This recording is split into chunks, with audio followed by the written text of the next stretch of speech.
여당이 신재민 의혹에 대해 진상규명을 요구하는 야당에 대해서 정치 공세로 신재민을 2번 죽이는 일이다, 이렇게 이야기하고 있습니다.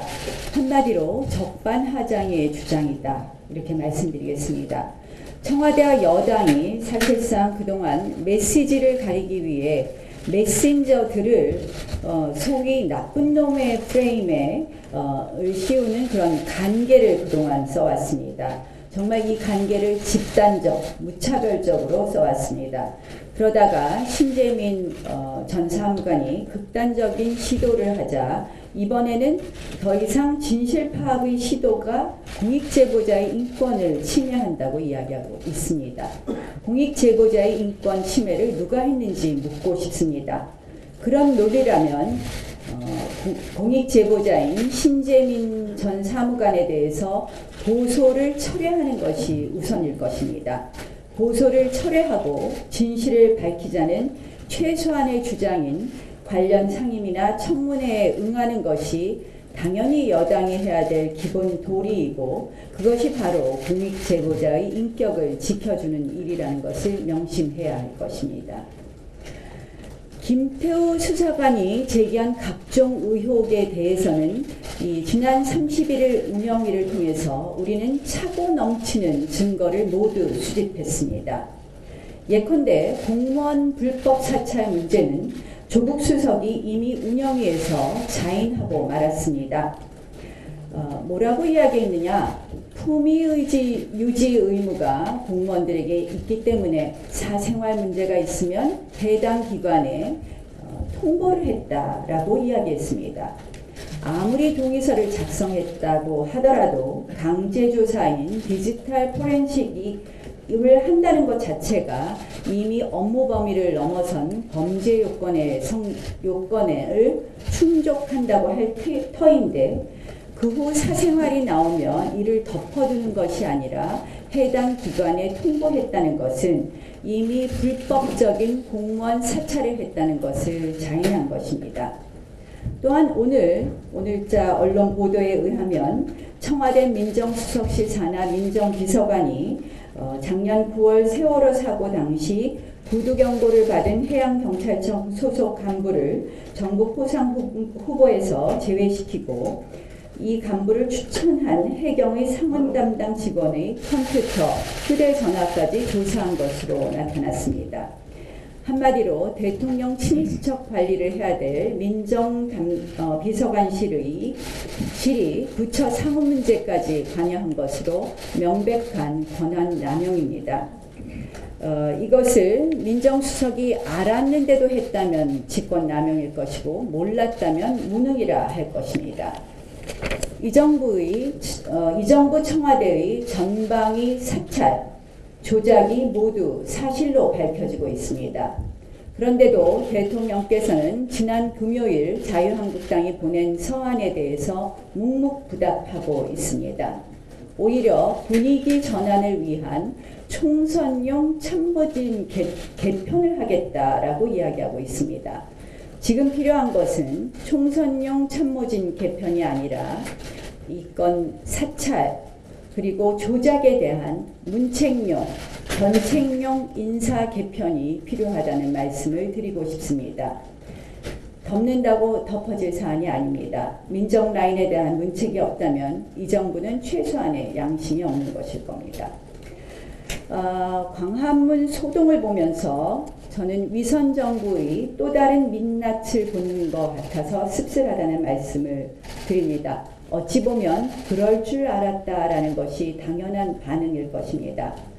청와대 이전의 어려움을 알고도 그런 공약을 내세웠다면 기만이고, 모르고 그러한 공약을 내세웠다면 무능입니다. 대통령께서 소상히 이 부분에 대해서는 설명해 주셔야 할 것 같습니다. 이제 위선, 척장이 노릇은 그만해라, 이렇게 말씀드리고 싶습니다. 척장이 정부의 모습은 그만해라 라고 말씀드리고 싶습니다. 착한 척, 국민 위하는 척, 소통하는 척 그만하고 우리 청와대가 거듭나기를 다시 한번 부탁드립니다. 그 청와대 분장성 인사자료 분실 문제는 사실 이것이 외부로 유출했다가 분실한 것으로 밝혀졌는데 외부 사적 공간에서 육군 참모총장을 불러내 협의했다 분실했고 청와대가 이와 관련해서 제대로 관련 기관 조사 등 사후 조치를 제대로 취하지 않은 것으로 밝혀져 국가 보안사항 관리에 대한 업무에 있어서 큰 허점이 드러났다고 보여집니다. 이 분실한 자료에는 개인 인적 사항은 물론 세밀한 평가가 담겨져 있다는 것으로 밝혀지고 있습니다. 해당 자료를 만약에 불순 세력이 이를 악용할 경우에는 안보에 큰 위협이 될 수도 있다는 아주 엄중한 사안입니다. 이 두 가지 문제가 있는데요. 하나는 비대위원장께서 이미 말씀하신 것처럼 청와대 군장성 승진 관련 인사 파일을 사적 공간에서 육군 참모총장하고 논의했다는 것은 결국 참모총장의 추천권에서부터 청와대가 사전에 개입하려는 의혹이 있는 것 아닌가 하는 그런 한 가지 측면이 있고 또 한 가지 측면은 분실 사실을 경찰에 신고했느냐에 대해서 지금 답변하고 있지 않습니다. 이 부분에 대해서는 매우 안이한 대응으로 이에 관해서는 국회에서 따져 물어야 될 것이라는 말씀을 드립니다. 방위비 분담금 문제가 지금 한미동맹의 이상 규율을 증폭시킬 수 있다는 우려가 지금 커지고 있습니다. 워싱턴에서 이 주한미군 철수 등 한미 동맹의 비극적이고 갑작스러운 종식으로 이어질 수 있다는 미국 외교 전문지 디플로매트의 경고가 나오고 있습니다. 이 방위비 분담금 문제는 상당히 근접한 것으로 알고 있습니다. 그런데 이 한미 방위비 분담금 문제가 걱정되는 것은 트럼프 대통령의 독특한 그런 경제적 안보관 때문입니다.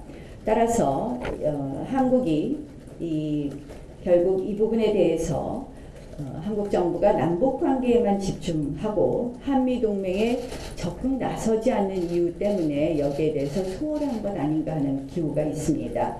또 이것이 방위비 분담금 협상 결렬이 결국 북한이 원하는 방향으로 자연스레 한미 군사훈련 중단 또는 주한미군의 감축이나 철수로 이어지는 것 아닌가 하는 그런 의혹도 있습니다. 정부는 이 안보에 있어서 한미일 삼각동맹이 얼마나 중요한지 잘 알아야 될 것입니다. 한축으로는 한미동맹이 지금 삐그덕거리고 있고 한축으로는 한일 관계가 좋은 것이 하나도 없습니다. 한일 관계에 있어서 문재인 정부는 늘 투트랙으로 대응하겠다고 했습니다. 그런데 협력이라는 쪽의 그 한 트랙의 내용이 전혀 보이지 않고 있습니다. 다시 한번 촉구합니다.